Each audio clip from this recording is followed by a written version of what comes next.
Hello, this is Dr. Hansanas once again with you, and I welcome you to my channel History with Hansa. Today we will talk about the Mauryan Empire. We have seen in previous videos how Magad was ruled by the Haryanka dynasty, the Shishunaka dynasty, and the Nanda dynasty. After the overthrow of the Nanda dynasty at Magad, the Mauryas came to prominence.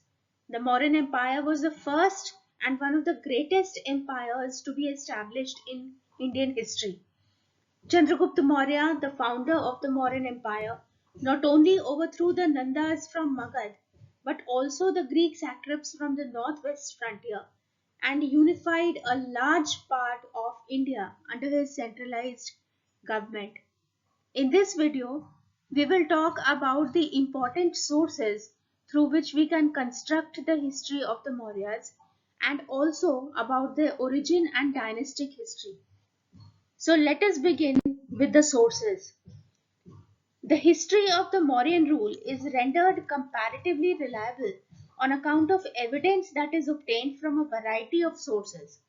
The sources of Mauryan history, contemporary and later both, can be classified under the following categories. So we have these sources for the study of Mauryan history. First, we have epigraphical evidence, uh, literary sources, foreign sources, archaeological excavations, art evidence, and numismatic evidence. In this video, we will study in detail about all these evidences and all these sources. Let us talk about epigraphical evidence, which is about inscriptions. The science of the study of inscriptions is called epigraphy. Now, the epigraphical evidence is the most authentic source of Mauryan history. The edicts of Ashoka are the oldest, best preserved, and most precisely dated epigraphic records of India. Now, on the basis of their content, character, and chronology, these edicts have been classified into certain groups. For example, we have the 14 major rock edicts, then we have the minor rock edicts, Northern edicts, then 7 pillar edicts, minor pillar edicts, 2 Kalinga rock edicts, the Bhabru edict, and finally the cave inscriptions. Now let me also tell you that in a separate video we will talk in detail about the location, contents, and other descriptions of these edicts, particularly when we are talking about Ashoka's Dhamma. Then we will talk in detail about these edicts and inscriptions. Let us come to the next category of sources, which is literary sources. The literary sources on the history of the Mauryas have been classified into religious literature and secular literature. When we talk about religious literature, the broad classifications are Buddhist, Jain, and Brahmanical literature. Now, what is comprised in Buddhist literature? First of all, we have in Buddhist literature the Jatak stories. Jatak stories, as we know, they describe the stories of the previous lives of the Buddha, and apart from that, they also tell us about the prevalent social order, the customs, etc.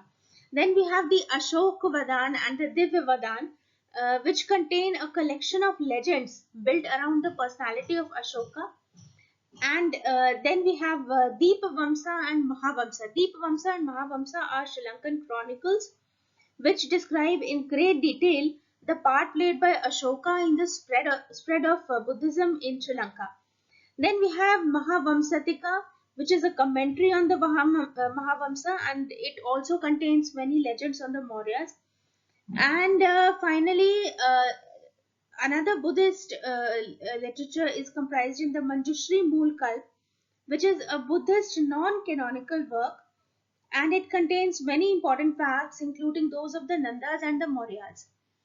So, next we have Jain literature, in which we have Sthavirvali Charitra or Parisist Parvan, which is a biography of Chanakya by Hemchandra, and it provides very interesting information on Chandragupta Maurya, like his early life, the conquest of Magad, and finally his conversion to Jainism in the latter part of his reign. Finally, in religious literature, we have Brahmanical works like Puranas, which provide some information on the history of the Mauryas. For example, we have the Vishnu Puran, which describes the origin of Nandas and their overthrow by Kautilya and Chandragupta Maurya. Now, the next category of literary sources is secular literature, in which the first and one of the most important is the Arthashastra written by Kautilya. Uh, the most important source, in fact, of the Mauryan Empire. And this work is a comprehensive treatise on statecraft and public administration, which is divided into 15 adhikarnas, that is sections, and 180 prakarnas, that is chapters, and is written in prose as well as in verse in Sanskrit. Then we have the Mudra Rakshas of Vishakadar, which is a Sanskrit drama of 4th century AD describing the overthrow of the Nandas by Kautilya. Then we have the Raj Tarangini of Kalhan, which was written in the 12th century AD. Then Katha Sarit Sagar of Somdev, and finally Brihat Katha Manjari of Shemendra. All these are literary sources which throw light on the Mauryan Empire, different aspects of it. Then we come to the next category of our sources, which is the foreign sources.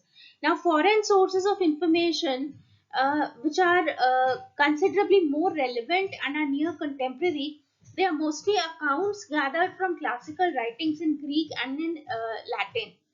And these are basically impressions of travelers who visited India during that time. And the name of Megasthenes is famous in this respect. Megasthenes was sent as ambassador to the court of Chandragupta Maurya by Seleucus Nicator, the Greek ruler of Persia and Babylon. And his account about Mauryan India is contained in his book Indica, which has been lost, unfortunately. And we learn about his observations from the quotations of the later Greek authors. Then, next category of sources is archaeological excavations. Archaeological excavations have been conducted at a number of Mauryan sites in northwest India and the Ganges Basin. And in the in the excavations conducted at Kubrahar and Bulandi Bagh near Patna, uh, the remnants of the grand palace of Chandragupta Maurya have been found.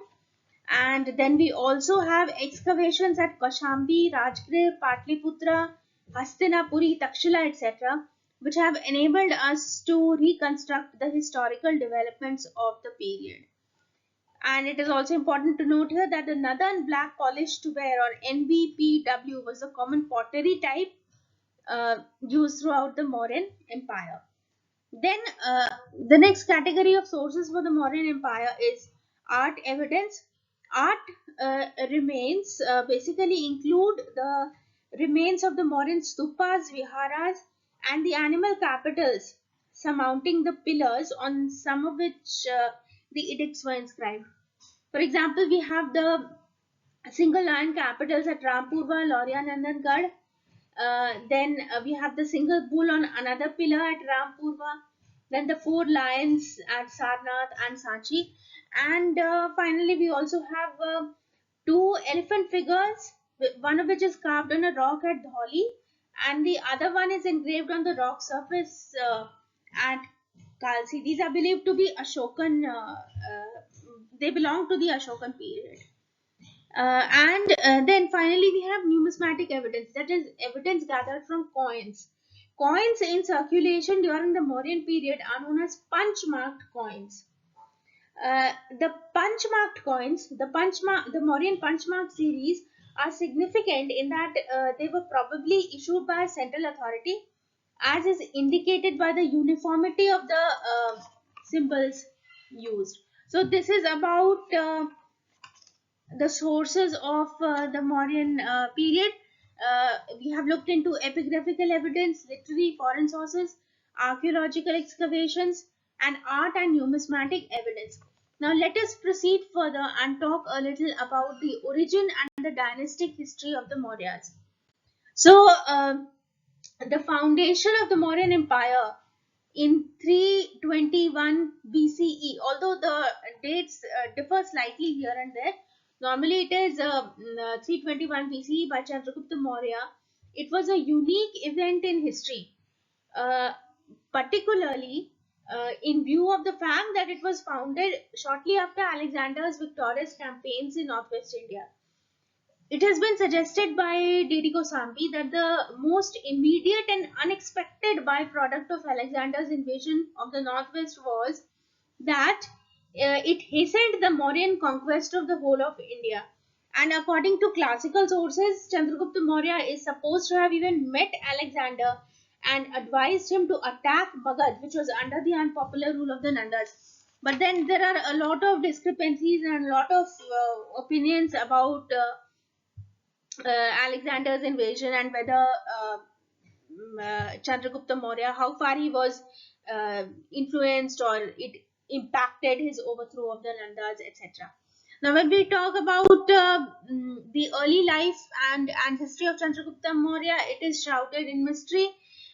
First of all, we have a theory which says that Chandragupta Maurya was the son of the last Nanda king by a low-born woman called Mura, and from her came the family name Maurya.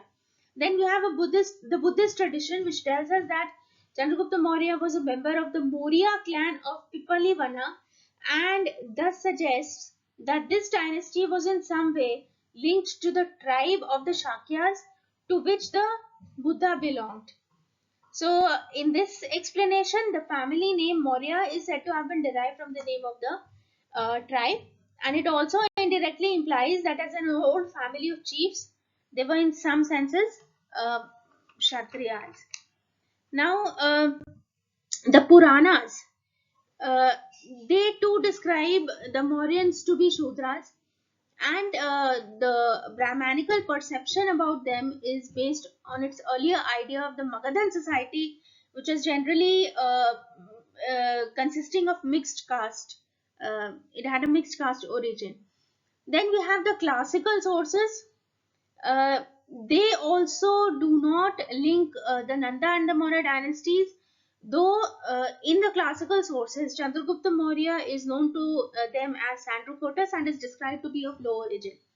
It is also suggested that the name ending Gupta in Chandragupta's name and the latter episode of Ashoka's marriage to the daughter of a merchant of Vidisha, it indicates that probably the Mauryas could also have been of Vaishya origin. Now, let us talk about the conquests and consolidation of the empire by Chandragupta Maurya. First of all, we know that both Indian and classical sources mention that Chandragupta Maurya overthrew the last of the Nanda kings and occupied his capital Patliputra, and this success is linked with his accession to the throne in about 321 BCE.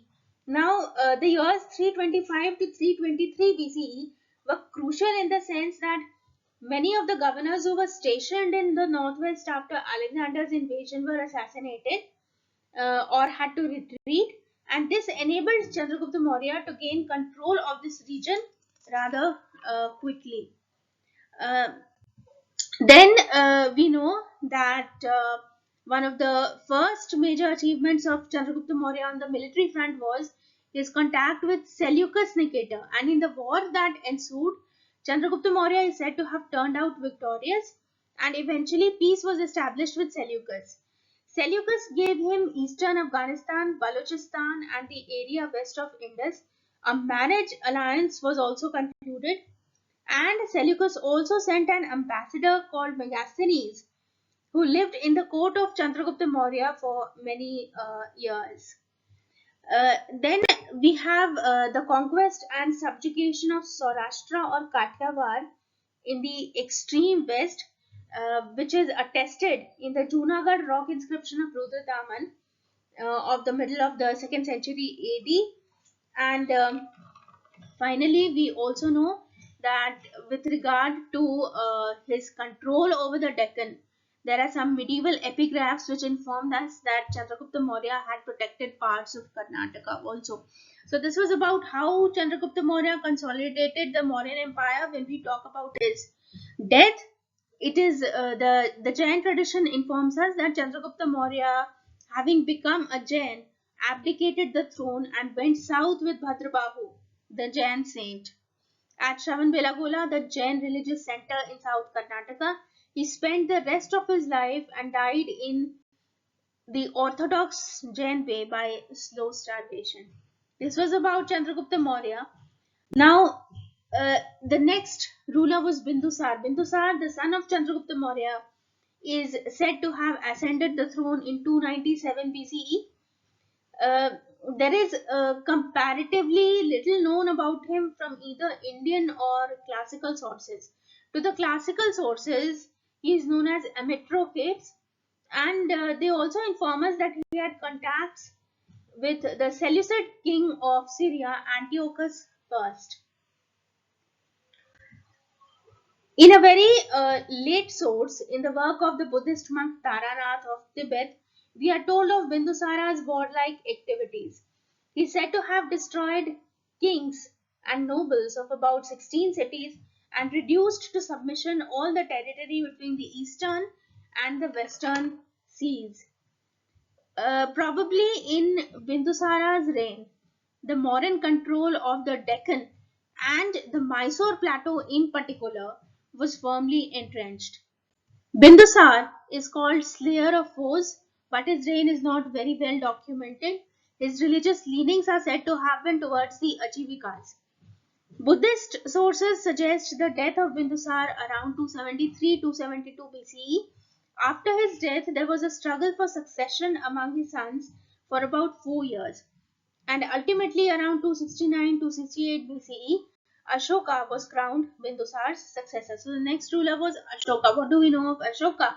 In 1837, James Prinsep deciphered a Brahmi inscription referring to a king called Devanampiya Piyadasi, that is beloved of the gods. This was compared with what was known from the Sri Lankan chronicle Mahavamsa, and then it could be established that the king of the inscription was indeed Ashoka. During his father Bindusara's reign, Ashoka served as a viceroy at Ujjain and also at Takshila.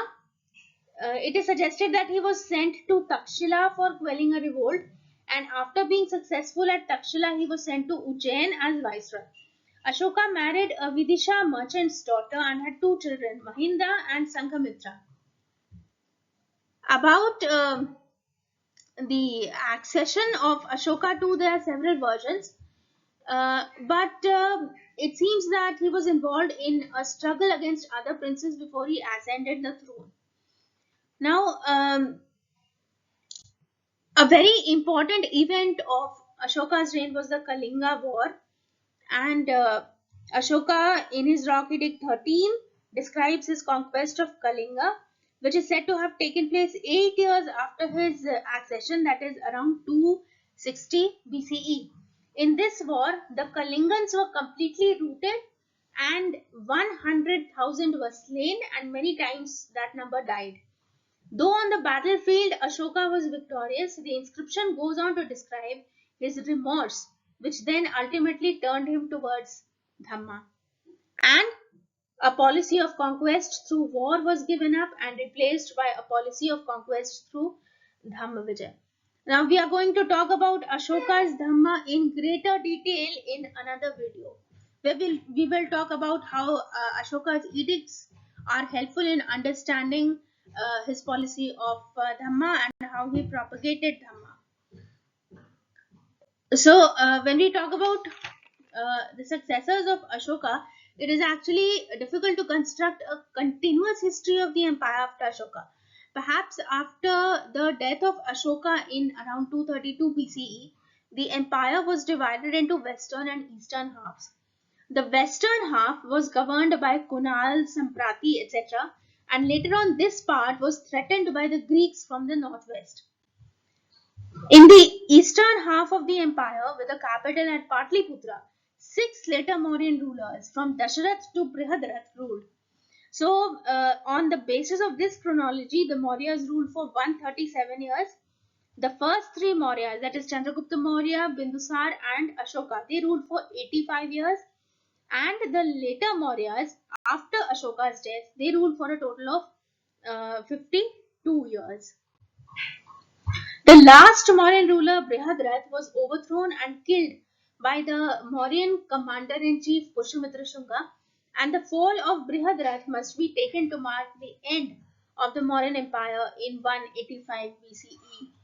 This was about the dynastic history of Mauryas. So in this video we have covered the sources which help us to understand the Mauryan history, and also how it originated and how the empire was consolidated by Chandragupta Maurya, Bindusara and Ashoka, and after Ashoka how the decline setting. So, in the upcoming videos on the Mauryan Empire, I will be talking about Ashoka's Dhamma, the administration of the Mauryas, economy of the Mauryas, Mauryan art, and decline of the Mauryan Empire. So, please look out for my upcoming videos. And if you have liked the video, please share it with others and also subscribe to my channel if you have not done so. Hope you liked the video. Thank you very much.